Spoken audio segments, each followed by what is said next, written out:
What's good, y'all? Welcome to my review for this week's episode of Persona 5 the animation. I gotta say, yo, A1. What's up with that art, though? Like, seriously, I gotta admit, the art in this episode was bad a few places. Like, I'm not saying, like, Dragon Ball Super bad, episode 4 bad. No. It ain't that bad, but it's like, because, like, no, unlike Toei, A1 actually gives a shit about their series. Especially when they're very popular. Persona 5, well, Toei's like, oh, yeah, One Piece, whatever. Whatever. Okay, that's fine. Yeah, half a chapter, good. Okay, just throw that out though. Eat it up. Anyone at least gives a shit. You got me. And yes, even though people are constantly bitching them up, like, oh, this series sucks. Like, oh, it's nowhere near as good as a game. They cut out so much shit. The art's terrible. This and that and that. Y'all gotta admit that the stuff when A1 adds actually little details that weren't in the game to like really enhance the story, like actually showing some of the shit that comic shit had did. Like the little part we saw like young Yusuke, which I didn't even mention in my review of that episode, and this week's episode where we actually see young Makoto. You gotta give them props. If they're doing this for Yusuke,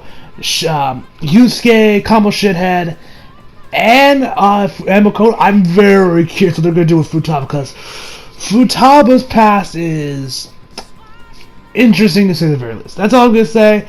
Like I said, because you guys know Futaba's my best friend, I'm gonna tell you right now. When Futaba finally gets introduced, I'm gonna lose my shit. I'm gonna tell you right now, I'm gonna lose my shit. Y'all are gonna see me just be gushing over Futaba, because like I said, she's best girl in my personal opinion. I love Makoto, but I feel like Makoto's kind of overrated a lot, because like everyone's like, oh yeah, she's best girl, she's best. I'm like, I say Kawakami and and Futaba have her number. Just saying, like, I love Makoto, and I think her confidant wasn't all that interesting at all. Also, like, the side stuff is not. It was probably one of the weaker ones out of the main cast. Like, Yusuke's was a lot more interesting and just straight up hilarious. Ryuji was nice to see his, and Futaba was probably my personal favorite. Like, how deep that one. Ons was also pretty good dealing with Shiho, which I don't even know. I hope the anime does tackle it. Like, we do see bits and pieces of Ons. Confidant, or at least the parts with Shiho in it, because those were probably definitely the best parts of On's socially. But I would say Futaba was probably my personal favorite in all. Anyway, so yeah, but yeah, like I said, guys, the art in this episode, there was a couple parts in the episode where the art did look pretty bad. I'm like, A1, come on, y'all need to step up your game. Well, granted, this will probably fix for the Blu-rays and all that shit, but it's still something to talk about. So, let's begin. So he starts off with Makoto. She's currently taking like college entrance exams, and then Akechi shows up. Well, that's another character I'm curious if like they're going to add details about, because Akechi is also a character that has a very interesting past and other shit he does. Like I'm not gonna go into full detail. I'm just saying like Akechi definitely has an interesting backstory. Judging from the OP, they might actually do it. They might add some details here and there about further developing. Akechi, what do they do? Cool. Because like I dig Akechi, but I just kind of wish the anime wasn't shoving him in every episode. Now it kind of makes sense, because this is when he starts to become more relevant to the actual main story, instead of them just shoving it into just to a piece of fangirls. Which speaking of fangirls, if you look behind Akechi in the scene where he talks to Makoto, you see this girl over there blushing while she stares at him. I said it was a nice little touch there you had, A1. So yeah, she asks like, hey, I'm helping out investigating the fan thieves. You got any dirt that I should know about? She's like, I've been dealing with college entrance exam. And he's like, those tests aren't important. So you got any dirt? It's like, and then she's like, she doesn't say much. It's like, oh, did someone buy your silence? Sworn your silence. Okay, you're a goody two shoes. Blah blah blah blah blah. And this is when we get to like those added details I was talking about earlier. Like I said, I love when the anime does like say what you will about the anime, like not giving you everything you wanted. I feel like if you wanted like them to actually talk about every single confidant, had all of their plots in this anime, and have like the art and animation of the game, which was that's impossible. Your expectations are like way too high if you were expecting, because like once again. The anime scenes in the game were done by Production IG, which we know those guys are fucking amazing. I'm not saying A1 is a shit studio; they're nothing like Toei, but I'm just saying they probably had a much bigger budget and a lot more time to work on, because the game was like in development for like 5 years. That game was in development for, like 5-6 years. Like they probably had like the average anime life cycle that takes for anime was like 6 months. 6 months to animate a whole 12 episode series or something. So you can't really give A1 that much shit, especially when they got other series they're also doing at the same time. So, and plus, it's only 24 episodes. If you want everything in there, then the series would probably be over like 100 episodes long. To get every single little new, even then, there'll probably still be people bitching and moaning about, oh, it's not like this, because you can't please everyone. So I'd say A1 has done a fantastic job with what they're given. In my personal opinion, anyway. And like I said, like this anime, say what you will, like what I expect from the anime was definitely to just pretty much just give me, like, just so I can relive the main story. I didn't expect them to add, like, have it be more or less like an extended cut of the main story of the game. Like I said, the main story of the game. Keyword main story, because like I said, this anime is pretty much just, is like pretty much just the main story, with dabbling in, like, the confidences here and there, the side ones and the main ones, which I did enjoy. But I don't expect them to do them too much. Like I said, like, they did give me Kawakami, which I'm pleased about. I'm glad they did show Kawakami as confidant. I do hope they also show Futaba's, because Futaba's was really damn good, in my personal opinion. Like, I love Futaba's confidant. Like, that poor girl. Anyway, so, like I was saying, like this anime definitely does a good job. It's like pretty much just adding and to the already excellent main story game, just adding onto it, adding extra details to really, like, get inside these characters and just further development. Just show them, like, a little bit more, like, so like I said, like actually showing us some of the shit shit actually did to Shiho. Like I said, and also the little part of, like, we saw Yusuke actually with Madarame, when he was a little kid. Like, I like the shows adding those parts, but like enough for me just to talking about this asset. Anyway, so she's like doing writing, like she's probably studying for like her college entrance exams, all that shit, and then she actually looks at her pet skate, which is a panda. And then, like I said, this is when they add the deals where we actually see Makoto with her father, and as we know, her father is, of course, dead. We learn that in the flashback. We find out that, of course, like, we see when he first gave it to her, she was like this, like, I gotta say, Makoto's a kid, she cute, I gotta say, she's, like, I like the design, I like her design, so yeah, so, she gets her with the pencil case, she's like, yay, thank you, father, blah, blah, blah, blah, and then we see her when she gets a little older, if I had to guess, how old is she right now, like, what, she's, like, 16 in the anime right now, 12, maybe, 12, 13, we see her when she's at the funeral, and then we also see Sai, which of course they're related. They are siblings. They're related. He also, and Kenji also told her, like, give her my regards, which I like that a little bit part of the OP, where this guy alluded to that fact when when Sai looks like the ride, and then she sees Makoto. I like that little touch the OP added. Anyway, so we see that. So we see her. Then we see her again when she's kind of just chilling. Sai and Makoto just kind of chilling on the couch. Where of course then we return back to the present. And then we actually see Makoto Makoto, and Sai's like, hey, I'm home, and then we have Makoto and Sai have dinner. Now the game, like, this was like one of those weird parts of the game where, like, Sai just went ham on Makoto just because, like, she's like, because like she said, she's like, oh, I barely get any sleep, I'm tired as hell, blah blah blah blah. It's like it happens the same way game. Like, they don't, like, I'm not saying, like, but and that's what kind of makes it a little bit worse. But still, kind of just came out of nowhere. She just goes ham on Mako just for asking, like, oh yeah. She talks about about her father and how he would, like, have a strong sense of justice, and that he would probably, and she wonders, like, would he be on the side of the Phantom Thieves? And she's like, oh, what do you think they're, like, champions of justice or something? You're useless to me, Makoto. All you do is eat away at me. And then she's like, oh, sorry, I'll eat out from tomorrow on. Like, she just goes ham on Makoto. Just like, so after that little thing, we then see. So then after that, we see the crew, Kira and the crew, go into Kanchiro's palace. Of course, you got the big bang over, or bows, whatever you want to call it, all the way up in the sky, and they can't really reach it. So then they ask, like, hey, Morgana, can you turn into a helicopter? And she's like, no.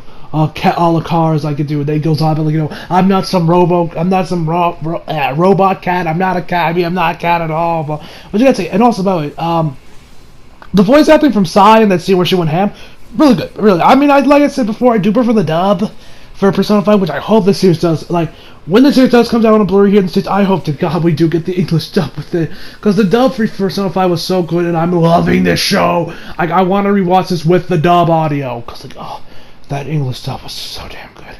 And listen, that dub was great. Anyway, so after we see them, like, then they find all these, then we find, like, the citizens of Shibuya actually they turn to ATMs, because, like, that's how season, like, is, just nothing just for you to, like, get them money from money. You get the point. So started asking some of the ATMs. They're like, please, just let me die. I don't have a sense. I don't have a yen left. Blah, blah, blah, blah. And so they eventually give up because they can't really get any information out. Where we then see Makoto. She's on like their little, and I love this little part. This really nice, subtle foreshadowing to a future event later on this episode when actually Makoto looks up at this jumbotron in Shibuya, and it's a motorcycle. And she looks at it. And when I rewatched the episode, I was like, oh, yo, that's some clever foreshadowing right there. Like, A1, y'all gotta do like I said, guys, they're doing an amazing job, adapting and showing off the main storyline in detail so that we're in the game. And like I said, a little foreshadowings here and there. Like, oh, I love this show. So, and I'm probably in the minority in all this about loving the show. Everyone else, like, I feel like most Persona 5 fans, or at least the ones that like YouTubers, like and the Anime Man, Glass Reflections, Mother's Basement. I feel like all those guys just like hate this show. They're like, I feel like they might have just dropped after the first episode. Now they're like giving it the time of day, like I am. Like I said, because the series is so damn good. So. She's also like, what were you eavesdropping on us, blah, blah, blah, you're kind of useless to us in this line of work. And then she's like, okay, like, she also like, hey, I know how to get in contact with Kanshiro. And they're like, so she takes matters in her hand, she goes to that alley where they met the guys, she goes and she gets in the car, kind of reluctantly gets in the car where they tells like, where are you taking me? She's like, get in the damn car. And, Kira and the crew, they run after her because, like, crap, she's an idiot, blah, blah, blah. Because, like, she's in there, like I said, like, the Katsuno's a gangster. He's, like, in the crime scene. Like, so, like, Makoto's in some deep shit right now. Like, some real deep shit. What's like I said, like, I would say Kanshiro is probably, like, the least interesting of all the villains of the Persona 5 games. Like, by that I mean, they don't have really this one attribute that makes you just hate them. Like, Kama Shithead did. Even Madarame, to an extent, also had that kind of thing with, like, letting Ryusuke's mom die. But this guy's like, yeah, he's just a typical gangster. Like, he's like, his main thing for getting the family to get him is because he blackmails them. And, like, she wants to get Makoto in, like, sex slavery, I think. Like, yeah, they're bad, but nothing I haven't already seen in other shows, movies, and other shit, So, yeah, like, I mean, like I said, even the rest of the other guys after Madarame were kind of like, they're kind of, like I said, they're gangsters, corrupt individuals, and assholes in suits. Like, nothing really to make you just hate them. Like Kamo Shithead. In my personal opinion, anyway. So after that, because while this whole thing's going on, she's actually calling Akira and telling her, like, she has a conversation phone, and she tells her to record it, probably uses the evidence for the cops. Kanshiro actually finds the phone that Makoto records, she ends the call, and then, she, like, tells him, like, hey, here's all this money, okay, now I'm missing this money, now you guys owe me, like, 3 million, it was, like, what, 30 million yen, I think it was how much money they owed, and they were also talking about, like, they actually wanted to, like, he also told, like, okay, guys, get Makoto, get her naked, and, take photos, and we'll show her off to our clients. And this one I was like, okay, A1, don't you do it, A1, don't you do it, I know what you do with that sale, don't you fucking do it. Thankfully they don't, and Kira and the crew come in. Thankfully they don't, like, shove in some fan. Well, they do put some fans or some Makoto fans on the end, but it's like kind of like, the typical fan story. It's like, ass shot, tis shot. And, yeah, then she's got close, so you can't really see what it's like, but I will say, that ass shot was nice. I'm not gonna lie to you guys, but that ass shot was nice. I mean, if you're gonna put fan stories, this is kind of the best way to do it. Not gonna do that weird way that season 1 did it, with, like, the shit with Austin in the second half. Anyway. So yeah, after that, then they go inside this palace, and then they find then Malcolm, like, he goes off about, like, oh, you'll be perfect for our clientele. Yeah, just be like, act like you're naive and a good girl, and do what the client said. You'll make back that 30 million in no time. Of course, he's trying to put her into sex slavery, and doing God knows what. And of course, she then wakes from her persona, which is of course a bike. What you gotta say? Makoto's persona, oh my god, I love it. Like, her design is, like, probably the coolest out of everyone. Like, Akira, he has Arson. Arson's cool. Captain Kill is good, and Goemon looks cool, and Karen, but I always say Makoto takes it just because she has a fucking bike! A bike! A legit motorcycle! And like, oh my god, so badass, my first one. And you see, like, in second form, when you, like, max out confident, oh my god, like, it pretty much turns into, like, a transformer. It's awesome. I love it. she went to her persona. Then she like goes out, she like uses her bike, and then they end up leaving when they know that they can't win. And then we have Shadow, Kanshiro talking like, my palace has the best security in the world. There's no snowball train hell that y'all will steal my heart. Blah blah blah blah. And then when the crew get back, they say, Makoto says like, this is the most exhausted I felt in like years. And also one thing I also like was this part when they actually brought Makoto to the metaverse. I love how they actually showed off what Morgana sounds like to just normal people that aren't, Akira the crew. Because like in the game they do talk about like when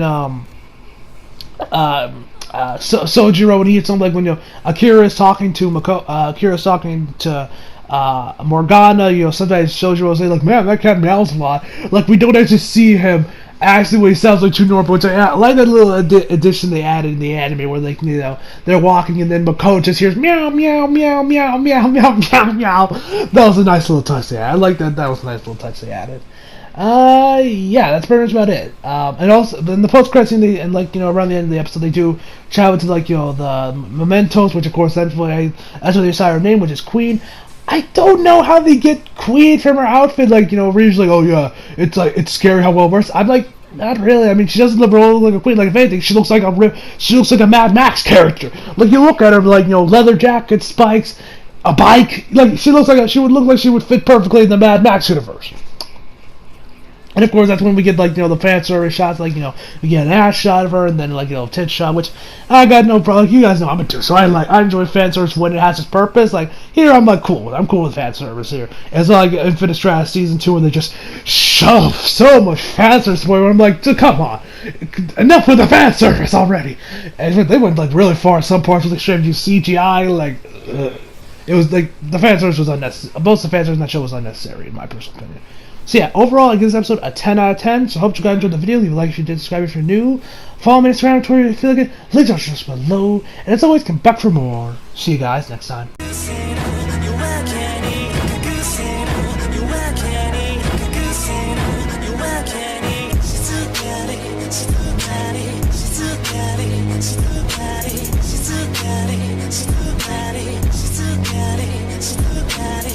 too